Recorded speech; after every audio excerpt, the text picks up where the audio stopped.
देश की सेवा के उपरांत एक पूर्व सैनिक से लेकर शैक्षणिक संस्थाओं को स्थापित करने वाले हमारे इंजीनियरिंग और मैनेजमेंट कॉलेज निलय का नेतृत्व करने वाले उसके मुख्य प्रबंधक और पूर्व में कांग्रेस पार्टी में सैनिक प्रकोष्ठ के राज्य के पदाधिकारी रहे आदरणीय भीम जी का और इनके पूरी टीम का मैं पार्टी में हार्दिक स्वागत करता हूं, अभिनंदन करता हूं। उम्मीद करता हूं कि देश सेवा में बीते क्षण हमेशा इस राज्य सेवा के सार्वजनिक जीवन में भी इनकी चेतना का हिस्सा रहेगा और इनकी एक बड़ी जवाबदेही के ऊपर राज्य के शैक्षणिक वातावरण में परिवर्तन को लेकर काम कर रहे हैं। मुझे पूरा भरोसा है कि इनके संगठन में आने से और इनके सहयोगियों के संगठन में आने से पार्टी को गति मिलेगी और शैक्षणिक वातावरण राज्य की चिंता को आगे बढ़ाने में महत्वपूर्ण भूमिका होगी। मैं पुनः इनके और इनके पूरी टीम को पार्टी में हार्दिक स्वागत और अभिनंदन करता हूँ। सुदेश जी, केजरीवाल की गिरफ्तारी हो गई है।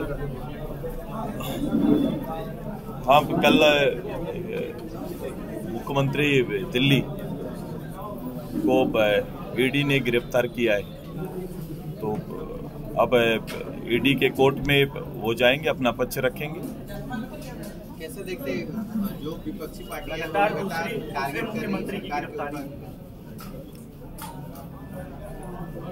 अब ये एक दूरगामी समय में इसको लेकर जरूर बातें और चर्चाएं होंगी, लेकिन जिस रूप से भ्रष्टाचार के मुद्दे आ रहे हैं, जिस रूप से विषय आ रहे हैं, तो ये कहीं ना कहीं दो पक्ष होंगे। एक तो गिरफ्तारी और गिरफ्तारी के समय ये सब को लेकर बातें चल रही है, लेकिन एक पारदर्शी रूप से राष्ट्रीय निर्माण में इन चीजों के और पदों के आधार पर पदों की अहमियत कभी भ्रष्टाचार से ऊपर हो जाए तो ऐसा इस पर पूरा देश बहस करेगा कि अहमियत किसकी होनी है।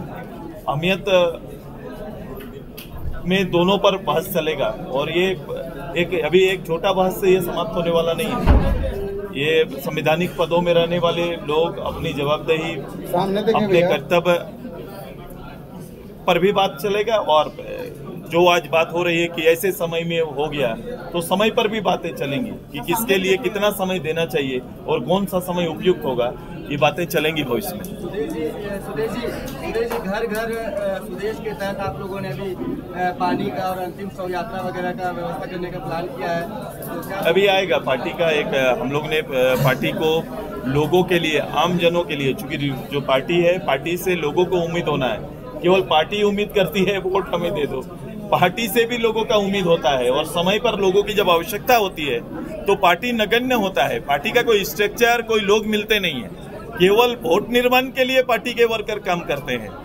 हम लोग एक राजनीतिक जवाबदेही सार्वजनिक जीवन में आए हैं, तो ये सिद्ध करेंगे कि एक राजनीतिक दल के और एक कार्यकर्ता के रूप में भी हमारा सोशली जवाबदेही हमारा बनता है और हम न केवल कोई विधायक और एमपी बन के लोगों के लिए खाली उपयुक्त रहें या सरकारी संसाधन या अपने दायरे में आने वाले अधिकार का लाभ दें, बल्कि एक सोशल जनरल वर्कर बन के भी एक आम लोगों का सपोर्टिंग स्टाफ के रूप में हम लोग काम कर सकते हैं। ये पार्टी करने जा रही है और ये आगे का हमारा कार्यक्रम में से सब चीजें एक प्लेटफॉर्म में प्रारंभ होंगी, लेकिन हम लोग एनडीए के अंदर में, इस प्रदेश के अंदर में हम चुनाव लड़ रहे हैं। पार्टी चुनाव लड़ेगी और चुनाव के प्रत्याशी से लेकर सीटों पर और 14 सीटों पर हमारे टोटल कार्यक्रम आएंगे। लेकिन उससे पहले हमने राज्य भर में, पूरे राज्य भर में जो पार्टी का कार्यक्रम हमारा था, पार्टी के कार्यक्रम के आधार पर हम लोग ने गांव स्तर पर जो पिलर मेंबर स्थापित किए हैं उनके साथ हर लोकसभा स्तर का संवाद कार्यक्रम हमारा होगा।